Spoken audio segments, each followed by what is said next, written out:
Okay, let's get into it. Piriformis syndrome. What is it? Why does it seem like everybody has it, or do they? This is a very common diagnosis that people come in basically anytime they have pain in their hip running down, and we like to run a little bit of diagnostics to first make sure they actually have the issue. It's not as common as people might think. And second, to see why that might be happening if that is the case. There's a lot to uncover, so let's get into it. Okay, starting off with a little context. This number 27 here is the piriformis. The sciatic nerve, which isn't shown here, would run out of the spinal cord right here and down through here, down into the leg.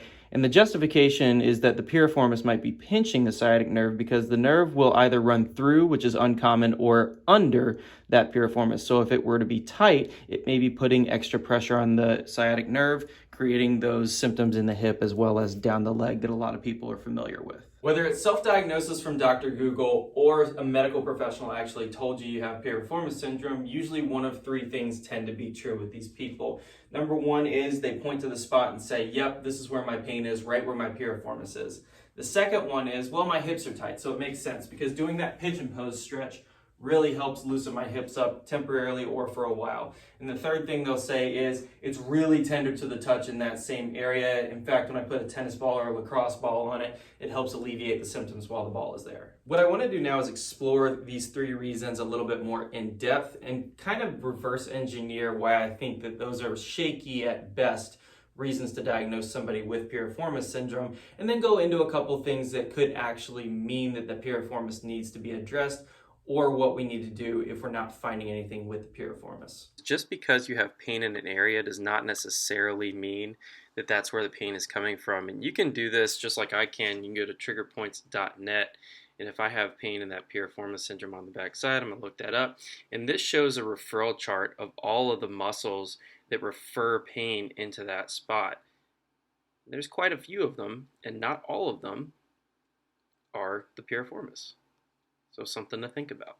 So you may or may not be aware that I've already shot a video discussing what happens when we stretch a nerve. And usually when somebody has something a little bit more sinister than piriformis syndrome going on, that pigeon pose stretch is absolutely stretching out the sciatic nerve or the femoral nerve. So we want to take a look at what all is going on with that, why that may be exacerbating the problem. Instead of repeating myself, I'm just going to link to that video below because it's much better to watch the whole thing and understand what's going on. The reason some people might perceive extra tenderness in that spot on the hip is because the sciatic nerve is more exposed in that area, not too dissimilar from how we have a nerve exposed right here. So assuming that that's the only reason that it must be piriformis syndrome is like assuming that I have funny bone syndrome because every time I tap this part of my elbow, I get a shooting signal or I get pain that runs down my arm.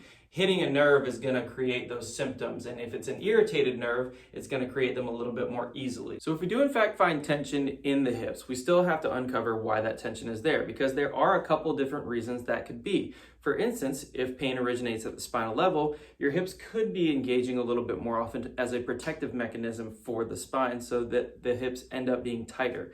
Another reason that it could be tight is there's nerve tension and the body's trying to stop the nerve from being stretched. And then finally, when there's pain, we know that the glutes can be inhibited, which is going to put more pressure on the piriformis and other hip external rotators to work, which can lead to tension. This video would quickly turn into an hour long if I were to try to uncover every single reason that somebody might have pain right here in the buttocks or something that runs down the leg. But suffice it to say that a lot of people end up with gluteal inhibition. So I'm going to follow that thread a little bit and explain how I might uncover what's going on. We're going to use something called clamshells that a lot of us have heard of, but may not have been using appropriately. So we're going to dive into that next. Clamshells are done from the side lying position where the feet stay together and the knees are spread apart. All of the motion is happening at my hip here, no motion at the spine. And I am also avoiding rolling back like so. I've also got my hand across my hip, feeling those lateral muscles for engagement. That's very important that I understand what it feels like to have my glutes engage. Now, a lot of people who have been diagnosed with piriformis syndrome have tried clamshells and probably perceived them as a failure.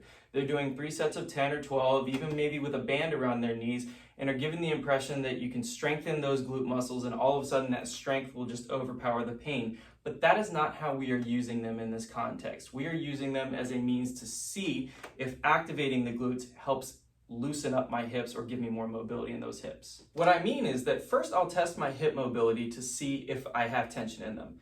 If I find tension and I think it might be gluteal inhibition, what I'll do is I'll do like 6 to 8 clamshells to engage those glutes. And then we'll immediately return to those positions and retest my hip mobility to see if any changes have been made. If my mobility improves, then I have some indication that yes, in fact, my glutes were inhibited and that was creating some of the tension, so that engaging the glutes and using them more often through functional movements is going to help improve the tension in my hips. When I'm making these videos, I am trying to divert from the videos that we've all seen before, which are the top 5 ways to get rid of back pain or top 5 ways to get rid of piriformis syndrome. And it's simply because I don't believe that those exist. And I think if you asked any physical therapist, chiropractor, doctor, they'd all agree that all symptoms can be snowflakes. Everything is just a little bit different, and there is no one single way to drive at this. So I also recognize that nobody's going to want to watch these videos if I don't give you some kind of understanding of how I reason through these issues.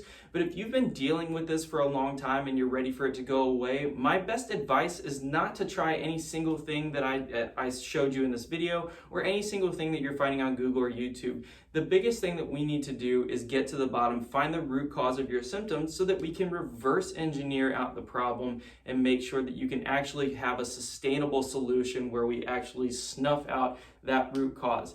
If you're interested in something like that, that's what I do. That's the thing that I love to do the most, especially with back and hip pain. And I'd love for you to give us a call. All you have to do is sign up by clicking the button below. I will reach out personally and we'll be able to talk about what's going on with you, whether or not we even think that I can help you, and what the next steps are in terms of getting you that sustainable solution that you're looking for so that you can continue your active lifestyle without that constant nagging irritation. I hope this has been helpful. Until next time, take care.